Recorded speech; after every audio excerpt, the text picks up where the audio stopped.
কাজ যেমনই হোক, হোক না সেটা মাঠে ঘাটের কাজ, হোক না বাইরের কোনো অফিস আদালতের কাজ, যদি সম্মানের হয় সব সময় সেই কাজটা হাসি মুখে করাটাই শ্রেয়। চলুন তাহলে আজকে মাঠেতে পেঁয়াজ ওবড়াতে যাব বা পেঁয়াজ হারভেস্ট করতে যাব আপনাদের সাথে নিয়ে।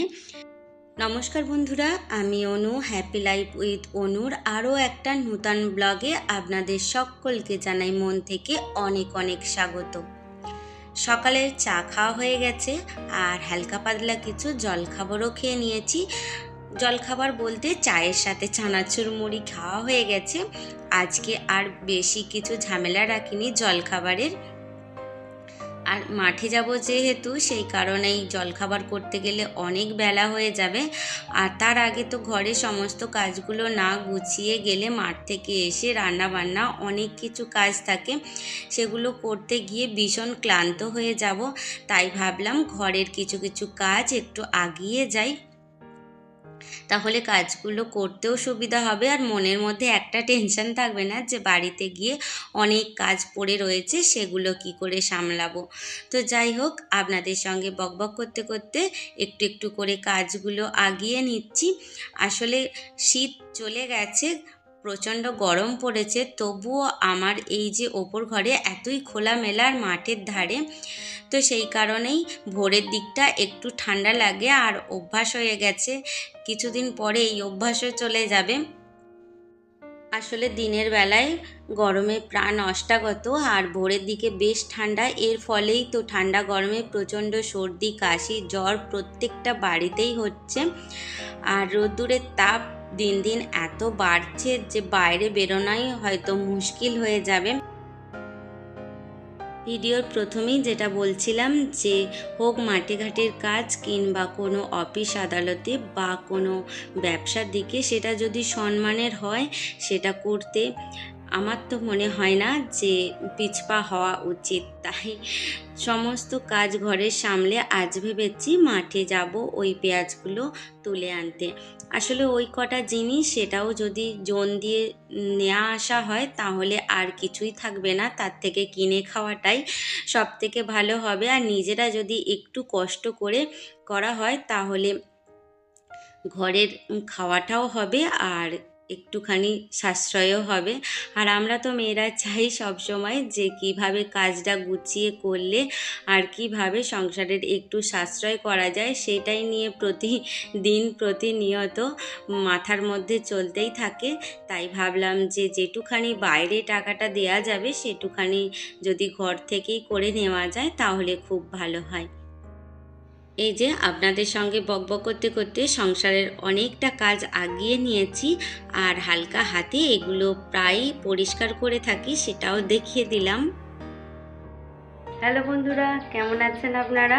আপনাদের সামনে আজকে বকবক করতে চলে এলাম। প্রতিদিন হয়তো ওভার ভয়েস দিই, আজকে ভাবলাম যে সরাসরি আপনাদের সঙ্গে একটুখানি কথা বলি। দেখতেই পেলেন সংসারের প্রতিটা কাজ হয়ে গেছে। আর যেহেতু চাষিবাসী মানুষ, এখন আলু পেঁয়াজ এই সব জমি থেকে ওঠার পালা। তো আজকে পেঁয়াজ ওঠাতে যাব জমিতে, তাহলে আমার সাথেই থাকবেন, দেখতেই থাকবেন যে কিভাবে পেঁয়াজগুলো জমি থেকে ওঠানো হয়। আর যারা গ্রামে ঘরে থাকেন চাষিবাসী মানুষ তারা তো অবশ্যই জানবেন, আর যারা শহরে থাকেন এই গ্রামের পরিবেশ চাষবাস খুব মিস করেন, পছন্দ করেন, তাদের আশা করি নিশ্চয়ই ভালো লাগবে। আমার মনে হয় যে আমার সকল বন্ধুদের আমার এই জমি থেকে পেঁয়াজ ওঠানোটা খুবই ভালো লাগবে।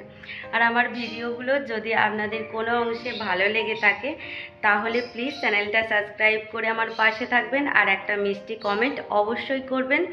আপনাদের এই অনুকে অনেক অনেক উৎসাহিত করবেন। তাহলে চলুন মাঠের দিকে যাওয়া যাক। আর মাঠে গিয়ে তো কথা বলতে পারবো না, তাই ভাবলাম আগেই আপনাদের সঙ্গে একটুখানি বকবক করে নিই। আর মাঠে গিয়ে পেঁয়াজগুলো উঠিয়ে নেব। আসলে সারা বছরের ফসল তো, এই পেঁয়াজটা একটু যদি গুছিয়ে রাখা যায় তো সারা বছর খাওয়া যায়। তা কিভাবে রাখবো এই পেঁয়াজগুলো গুছিয়ে সে তো পরবর্তীকালে শেয়ার করবই। এখন তো গাছ কাঁচা, এখন গাছগুলো তুলে শোকাতে হবে, অনেক প্রসেসিং আছে। তাহলে চলুন আজকে বকবক বেশি না করে আপনাদেরকে নিয়ে মাঠের দিকে যাই। আপনাদের কি ধরনের ভিডিও দেখতে ভালো লাগবে এই গ্রাম্য পরিবেশে আপনারা অবশ্যই কমেন্ট করে আমাকে জানাতে পারেন। তাহলে আমিও চেষ্টা করব যে গ্রাম ঘরে কিভাবে সারা দিন চলে সে তো দেখাই, তবুও যদি আপনাদের আলাদা কোনো ইচ্ছা থাকে যে এই গ্রাম আমরা এইভাবে দেখতে চাই, আর এইভাবেই আমার পাশে থাকবেন, আমাকে সর্বদা আপনাদের আশীর্বাদ দিয়ে যাবেন। আপনাদের পায়ে ধুল হয়ে যেন থাকতে পারি সারাটা জীবন, আপনাদের ভালোবাসা যেন পেতে পারি, এই কামনা জানাই। তাহলে চলুন আর বকবক করবো না অনেক। আর এই যে চলে এসেছে জমিতে, ভাবছেন যে এত ঘাসের মধ্যে পেঁয়াজ কোথায়? অনু যে বলল পেঁয়াজ ওবরাতে যাবে, এই যে পেঁয়াজ এখানেই আছে, শুধু একটু খুঁজে নেওয়ার পালা। আসলে পেঁয়াজ গাছ যত শুকনো হয়ে যাবে ঘাসের মানে ঘাসটা ততই বেড়ে যায়। আসলে এখানে প্রচুর সার খোল দেওয়া আছে, তো সেই কারণে ঘাসেরা মজা আসে, তাদের খাবার খেয়ে বাড়তে থাকে। আর এই যে পেঁয়াজ গাছগুলোর বয়স হয়ে গেছে উঠিয়ে নেওয়ার জন্য, সেই কারণেই পেঁয়াজ গাছগুলো আস্তে আস্তে এইভাবে শুকনো হতে রয়েছে। আর এইভাবে আমি এক জায়গায় জড়ো করে করে দিচ্ছিলাম উবড়ে উবড়ে, আর আপনাদের দাদা ভাই বাড়িতে বয়ে নিয়ে যাচ্ছিল। আসলে হালকা হাতে টান দিলেই কাজটা হয়ে যায়, বিশেষ কিছু শক্তের কাজ নয়, তবুও সময় নিয়ে খুঁটে খুঁটে করতে হয়, কেননা এই ঘাসের মধ্যে থেকে এক একটা পেঁয়াজ বের করা মানে এক একটা যুদ্ধ জয়েরই সমান বটে। কেননা অনেক পেঁয়াজ রয়ে যায় এইভাবে ঘাসের মধ্যে, সেগুলো খুব ভালো করে দেখে দেখে তারপরে ওবরাতে হয়। আর তাহলে চলে আসুন আপনারাও পেঁয়াজ ওবরান একসাথে, আর পেঁয়াজের জন্য পেঁয়াজ যা পারবেন নিয়ে যান। আসলে এটাই আনন্দ আর এটাই ভালোবাসা। বাজারে হয়তো অনেক অনেক কিছু পাওয়া যায়, অনেক মূল্যবান অনেক ভালো ভালো পেঁয়াজ, তবুও আমার চাষের ভাবলাম আমার বন্ধুদের সঙ্গে এইটুখানি তো দেওয়াই যেতে পারে। আর চলে এলাম দুপুরের খাওয়া দাওয়াতে। আজকে দুপুরের লাঞ্চ মেনুতে ছিল টমেটোর চাটনি, ডিমের অমলেট বা ডিম ভাজা, আর ওটা ছিল সেই যে গিমে শাকের চচ্চড়ি।